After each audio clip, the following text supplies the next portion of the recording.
ये वीडियो शुरू करने से पहले मैं बता दूं, अगर आप ज़िंदगी में कुछ पाना चाहते हैं तो आपकी ज़िंदगी में धैर्य होना बहुत ज़रूरी है। एक बार गौतम बुद्ध को एक सभा में उपदेश देना था और जब सभा का समय हुआ तो बुद्ध वहां आए और बिना कुछ बोले ही चले गए।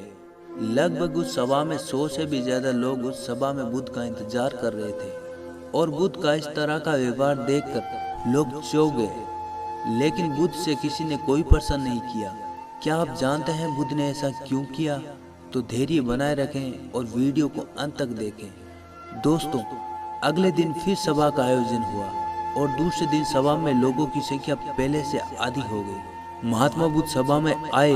उस दिन बुद्ध ने वही किया, बिना उपदेश दिए ही चले गए। लोग दोबारा से चौंक गए, लेकिन किसी ने भी बुद्ध से कोई प्रश्न नहीं किया। अगले दिन सभा का आयोजन फिर किया गया, लेकिन इस बार लोगों की संख्या फिर घट गई। इस बार सभा में केवल 50 ही लोग रह गए थे।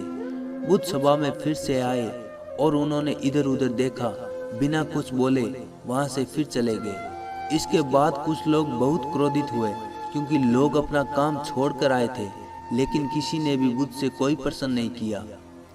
अगले दिन फिर सभा का आयोजन हुआ। एक मिनट, आपको कहीं तो क्रोध तो नहीं आ रहा है? बुद्ध उपदेश देंगे या नहीं देंगे, सभा का आयोजन होगा कि नहीं होगा? तो धैर्य रखिए। और जिन लोगों को गुस्सा आ रहा है उनको तो ये वीडियो पूरा देखना चाहिए और समझना चाहिए, क्योंकि ये वीडियो आपके लिए है जिनको धैर्य नहीं है। अगले दिन फिर सभा का आयोजन हुआ, लेकिन इस बार सभा की संख्या ज़्यादा घट गई थी, यानी कुल 15 ही लोग रह गए थे।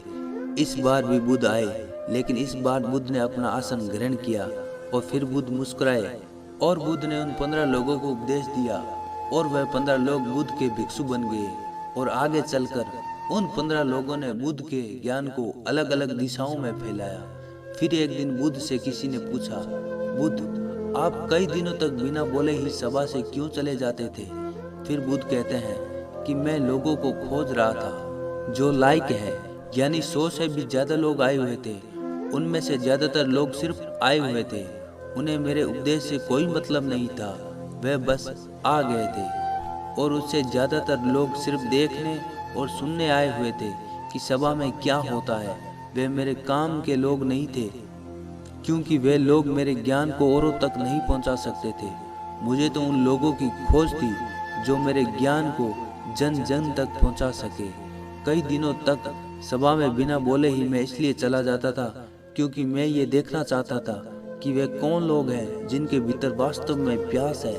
जिन लोगों के भीतर में वास्तव में प्यास थी वे लोग अंत तक जरूर रुके, और जो लोग बस ऐसे ही आए थे वे लोग पहले या दूसरे दिन चले गए। जिनके अंदर धैर्य है उन्हें मुक्ति का मार्ग भी मिला, और जो लोग जबरदस्ती आए हुए थे वह अपने घर में बैठे हैं। सवाल ये नहीं है कि तुम्हें क्या दे सकता हूँ, बल्कि सवाल ये है कि तुम मुझसे क्या ले सकते हो।